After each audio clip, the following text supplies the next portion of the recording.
বাজে আর আমরা এখন বিচে। ভোর 5টার সময় সি বিচে দাঁড়িয়ে সূর্য ওঠা দেখা, সকাল সকাল ছোলার ডাল তার সঙ্গে খাস্তা লুচি, ব্যাপারটা কিন্তু বেশ দারুণ। আমরা সবাই মিলে খুব এনজয় করছি। রাত 12টার পরে কেক নিয়ে এসে বাসে হাজির ভাই, আর কেকটা কিন্তু জাস্ট দারুণ। তো ইটস মাই বার্থডে। হ্যালো বন্ধুরা, দীপা বর্মনের আরেকটা নিউ ব্লগে সকলকে জানাই অনেক অনেক স্বাগত। রাত 8:30 থেকে আমি আমার ব্লগটা স্টার্ট করেছিলাম। 18 এপ্রিল চাকদা স্টেশনে ভ্যান্ডারি কালীমার তখন আরতি হয়েছিল। মায়ের দর্শন করে ট্রেন আসার সাথে সাথে আমরা ট্রেনে উঠে পড়লাম। আমরা যাব শিয়ালদা। আর এই ব্লগটার মধ্যে তোমরা সব কিছুই দেখতে পারবে, কোথায় যাচ্ছি, কি করছি, সব কিছুই। এখন রাত্রি প্রায় 10:30টার বেশি আর আমরা হাওড়া স্টেশনে পৌঁছে গেছি। এবার আমরা যাব স্প্ল্যানেড। অনেক দিন পর লং ভিডিও নিয়ে এসেছি, অনেক দিন হয়ে গেছে কোনো লং ভিডিও দিতে পারিনি। এবার থেকে চেষ্টা করব যে রোজ নিয়মিত একটা করে ডেইলি ব্লগ তোমাদের সঙ্গে শেয়ার করার। তো আমরা স্প্ল্যানেড পৌঁছে গেছি আর আমরা বাস বুকিং করেছিলাম সাগরকন্যা। বাস অলরেডি দাঁড়িয়ে রয়েছিল আর আমরা অনলাইনেই বুকিং করেছিলাম। আমি আর আমার হাজবেন্ড আমরা চাকদা থেকে এসেছিলাম, আর ভাই যেহেতু কলকাতায় থাকে, তো ভাই হলো কলকাতা থেকেই ও স্প্ল্যানেড পৌঁছে গেছে। তার সঙ্গে তুফান ভাইও রয়েছে, তো হাই করছে। আর আমিও অলরেডি আমাদের স্লিপার সিটে বসে পড়েছিলাম লাস্টে ভিডিওটা নেওয়া। তারপরে আমি তোমাদের সঙ্গে আমাদের বাসটা শেয়ার করছি। এসি বাস, আর এখানে স্লিপার সিট, বসার সিট সবটাই রয়েছে। ভাই আর তুফান বসেছিল ওরা বসার সিটে, আর আমি আর বাবন বসেছিলাম স্লিপার সিটে। বাস ছাড়বে রাত 12টার সময়, আমরা 11:30 নাগাদ পৌঁছে গেছি। আর বাসটা বেশ সুন্দর ছিল। এবার যেহেতু রাত্রে যাব তাই আমরা স্লিপার সিটটাই প্রেফার করেছি। ভাই আর তুফান হলো ওরা বলছিল যে আমরা বসেই যাব। আমরা বললাম ঠিক আছে চল। আমরা এতবার জার্নি করেছি, সাগরকন্যা বাসে কখনোই উঠিনি, এই ফার্স্ট টাইম। সত্যি বাসটা খুব সুন্দর। তো রাত্রি 12টা বাজে আর আমার বার্থডে শুরু হয়ে গেছে আর আমার সামনে কেক হাজির। আমি পুরোটাই সারপ্রাইজ, বলছে নাও নাও নাও খোলো। তো কেকটা তো জাস্ট দারুণ। তো ভাই বলছে তোমার জন্য স্পেশালি নিয়ে এসেছি অর্ডার দিয়ে বানিয়ে। কেকটার ডেকোরেশনটা জাস্ট অসাধারণ।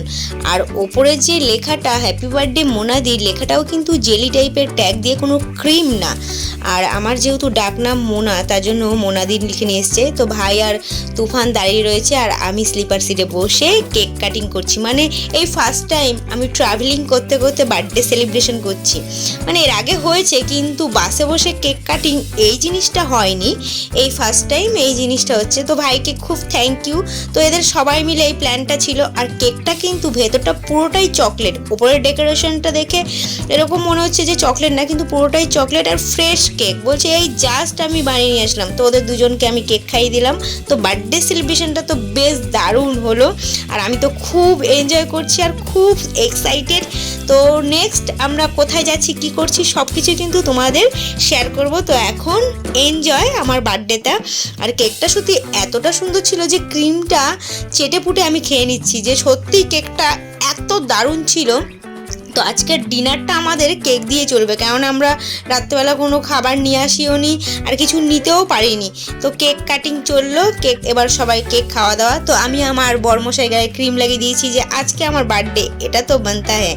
তারপরে আমরা সবাই মিলে একটুখানি গল্প আড্ডা দিচ্ছিলাম। তারপরে বাস চলছে এদিকে আর ভোর বাজে 4টে। আমরা পৌঁছে গেছি চালখোলা। দেখো কতটা অন্ধকার। আর এখানে তো চালখোলা বাস স্টপের পাশে দোকানগুলো সবসময় খোলাই থাকে। তো এখানে আমরা বসে চাটা নিচ্ছিলাম। তো আমি যেহেতু চা খাইনি আমি নিয়ে নিই, ভাই আরও। তারপর এখানে গাড়ি বুকিং করলাম। ভোর 4টে বাজে।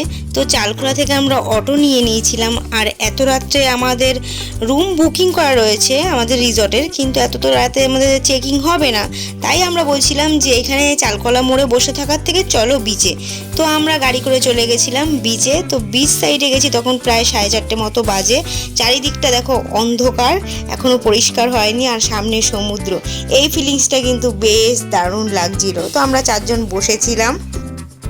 সকাল 5টা বাজে আর আমরা এখন বিচে। যখন পৌঁছেছিলাম চারিদিকটা পুরো অন্ধকার ছিল, এখন একটু একটু আলো দেখা যাচ্ছে। প্রচণ্ড হাওয়া। হ্যাঁ এখনো সূর্য ওঠেনি। মেন সূর্য ওঠাটা। এই ফার্স্ট টাইম আমরা সি বিচে দাঁড়িয়ে সানরাইজ মানে সূর্য ওঠাটা দেখতেই পাচ্ছ, হালকা একটা আভা বোঝা যাচ্ছে। আমি জুম করে দেখাচ্ছি, সূর্যটা জাস্ট উঠছে ভাব, আর চারিদিকে ফাঁকা এরিয়া। এখানে কিছু কিছু লোক ছিল বিচে, সকালও কিছু লোক ছিল, তারাও সানরাইজ দেখার জন্য ছিল। দেখো সূর্যটা ক্লিয়ারভাবে পুরোপুরি উঠছে, সেটা কিন্তু তোমাদের সঙ্গে শেয়ার করলাম। এই ফিলিংসটা কিন্তু জাস্ট অসাধারণ, ভাষায় আমি প্রকাশ করতে পারবো না, কি দারুণ লাগছে। সমুদ্রের ধারে বসে সূর্য ওঠা দেখা ব্যাপারটাই কিন্তু খুব সুন্দর। স্নিগ্ধ পরিবেশে শান্ত বাতাসে কি দারুণ লাগছে, কি বলবো।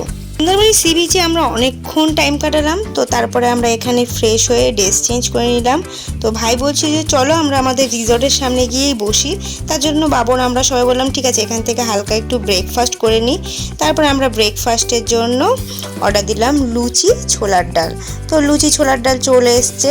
তুফান এদিকে ভাইকে পাস করছে, এতগুলো লুচি খাবে না, আর আমিও এতগুলো খাবো না। মানে স্পেশালি এটা হলো আমার বার্থডে ব্রেকফাস্ট বলতে পারো।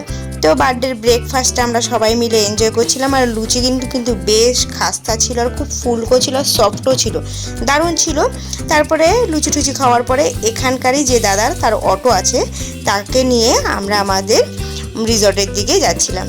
আর নেক্সট ব্লগ খুব তাড়াতাড়ি আসছে। বন্ধুরা, আমার ভিডিওটা কেমন লাগলো অবশ্যই জানিও, লাইক কমেন্ট শেয়ার অবশ্যই করো। আর যারা আমার ইউটিউব থেকে দেখছো তারা আমার চ্যানেলকে সাবস্ক্রাইব করে দিও, আর যারা আমার ফেসবুক পেজ থেকে দেখছো তারা আমার পেজটাকে ফলো করো। নেক্সট ব্লগে খুব তাড়াতাড়ি নিয়ে আসছি। টাটা।